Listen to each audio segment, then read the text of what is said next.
दुनिया में आने वाली सूरज की नीले रंग की रोशनी और इस रोशनी के 10 मिनट बाद होने वाला जोरदार धमाका जिससे घरों के खिड़कियां दरवाजे तक टूट गए।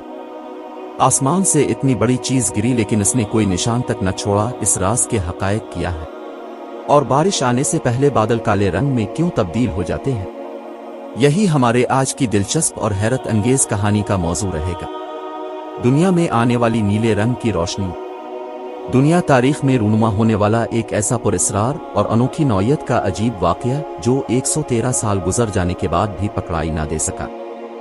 30 जून 1908 को जब साइबेरिया के इवनिकी इलाके में नीले रंग की रोशनी को देखा गया, ये मंजर इस वक्त के साथ साथ आज भी सुनने वालों को हैरतज़दा जरूर करता है। इस रोशनी को देखने वाले लोगों के मुताबिक नीले रंग की रोशनी कोई मध्यम लाइट की तरह नहीं थी, बल्कि सूरज की रोशनी जितनी तेज थी। इस रोशनी के नमूदार होने के तकरीबन 10 मिनट बाद एक ऐसा जोरदार धमाका हुआ जिसकी गूंज किसी बड़े गोले से कम न थी। धमाके की इस आवाज ने शुमाल से मशरिक की जानिब सफर किया, जबकि साथ ही आने वाले एक शॉक व्यू ने घरों के दरवाजों खिड़कियों को तोड़ डाला। इस धमाके की आवाज इतनी थी जिसकी लहरें यूरोपीय एशिया और बरतानिया तक के जलजला पैमा रिकॉर्ड में भी आई। इवनिकी और उसके इर्द गिर्द के कस्बे वालों का कहना था आवाज तो जरूर सुनाई दी, मगर ये नहीं जान पाए कि धमाके का मकाम क्या था। इस धमाके के कई रोज बाद भी आसमान को जगमगाती रोशनियों के साथ देखा गया था, जिसकी वजह बर्फानी जर्रात बनने की वजह बताई जाती है। धमाके की आवाज तो सबने सुनी, मगर सवाल ये उठता है कि इतना जोरदार धमाका जिसकी आवाज शुमाल से मशरिक की जानिब गई, वो गिरी क्या चीज होंगी। इस धमाके को टोंगोसका इवेंट के नाम से याद किया जाता है, जिसकी मिकदार को हिरोशिमा पर गिरी जाने वाले एटम बमों से ज्यादा बताया गया था। इस सानिहे को एक सदी बीत गई, मगर सवाल वहीं अटका है कि आसमान से गिरने वाली इतनी बड़ी चीज गई कहां। आज तक इस मामले पर जितने तजुर्बात हुए उनके जवाब आपको मजीद हैरत में मुब्तला कर देंगे। इस धमाके के बारे में साइंसदानों के नताइज। नंबर 1, सबसे पहले तो साइंसदानों का कहना था कि इस जगह को धमाके का सामना एक सैयारे की वजह से करना पड़ा, लेकिन इतने बड़े खलाई जिस्म को आज तक तलाश क्यों न किया जा सका। नंबर 2, कुछ हलकों के मुताबिक उसे आतिश फिशा के फटने आकान कनी को करार दिया, मगर उसके भी कोई शवाहिद मौजूद नहीं। नंबर 3, दरअसल जिस वक्त यहाँ धमाका हुआ रूसी हुकूमत ने किसी के भी इस अलिफारी में दाखिले पर पाबंदी आयद कर दी, क्योंकि इस जगह के बारे में इस वक्त मुख्तलिफ खदशात पाए जाते थे। आखिर 1927 को एक तहकीकाती टीम को इस इलाके की इजाजत दी गई। इस टीम को धमाका होने के 20 साल बाद धमाके वाली जगह की इजाजत दी गई। टीम के वहां पहुंचने पर ये लोग देखकर हैरान रह गए, किसी भी चीज में कोई बदलाव नहीं पाया। इस धमाके से जो नुकसान 20 साल पहले हुआ वैसे का वैसा ही पड़ा था। इस टीम के मुताबिक कोई खलाई जिस्म खला में फटा, इस खलाई जिस्म के फटने की वजह से धमाका रूनुमा हुआ।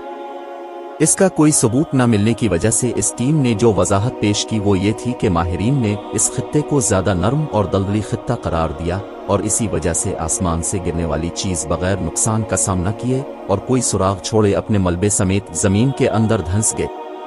कुछ दिनों बाद रूसी साइंसदानों ने इस धमाके की वजह एक दमदार सैयारे को दिया, जो ज्यादातर चट्टानी नहीं बल्कि बर्फनुमा होते हैं। धमाका होने की वजह से बर्फ का पिघलने वाला पानी बुखारात की सूरत में उड़ गया होगा, मगर इस ख्याल को भी रजकित कर दिया गया।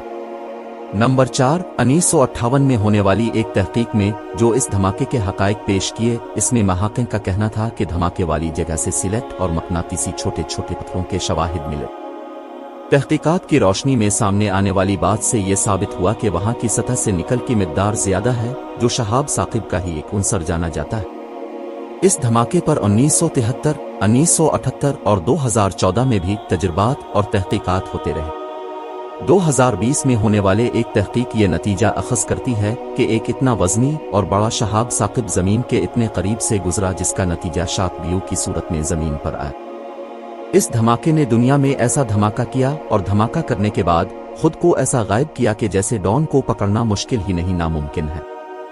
बारिश से पहले बादल काले रंग के क्यों हो जाते हैं, आइए जानते हैं दिलचस्प मालूमात। दोस्तों, अक्सर हम देखते हैं कि बारिश होने से पहले बादलों की रंगत काले रंग में बदल जाती है, जो कि एक हुसैन व दिलकश नज़ारे का समा बांध देती है। सूरज की किरणें जब समंदर पर पड़ती हैं, वही पानी बुखारती शक्ल इख्तियार कर लेता है। उन्हीं बुखारात को हुआ खींच कर जमीन से फिजा तक ले जाने में मदद करती है। फिजा का दर्जा हरारत कम होने पर पानी की कसाफत इजाफे का सबब बनती है, और उन्हीं बुखारात को पानी के कतरों या बर्फ के टुकड़ों की शक्ल इख्तियार करना होती है, और यही टुकड़े इकट्ठे होकर बादल का रूप धार लेते हैं। हमारी फिजा कसीर गैसों का मजमू है। जब फिजा के अंदर सूरज की रोशनी का दखल होता है तो उन गैसों के तवासुत से मुख्तलिफ अतराफ बखेरना शुरू कर देती हैं। रोशनी के मुकम्मल दाखिले पर बादलों का रंग सफ़ेद दिखाई देता है। इसकी वजह यह है कि बादल का अपना कोई रंग नहीं होता। आसमान का रंग नीला दिखाई देने की वजह यही है। इसी वजह को लेकर सूरज के निकलने और डूबने के बाद ऑरेंज, गुलाबी और कभी लाल रंगत इख्तियार कर जाता है। जब बादल पीली रंगत इख्तियार करते हैं तो इसका मतलब करीब ही लगी आग की वजह से उठने वाला धुआं इस रंगत का सबब बन रहा है। बादल बरसने से पहले बादलों की काली रंगत होने का सबब पानी वाले बुखारात का बादलों में जमा होना पानी के कतरों के दरमियान बड़ा खला छोड़ देते हैं, जिससे रोशनी कम मुनकिस हो पाती है और यही वजह बादल को सुरमई या काली रंगत में तब्दील कर देती है।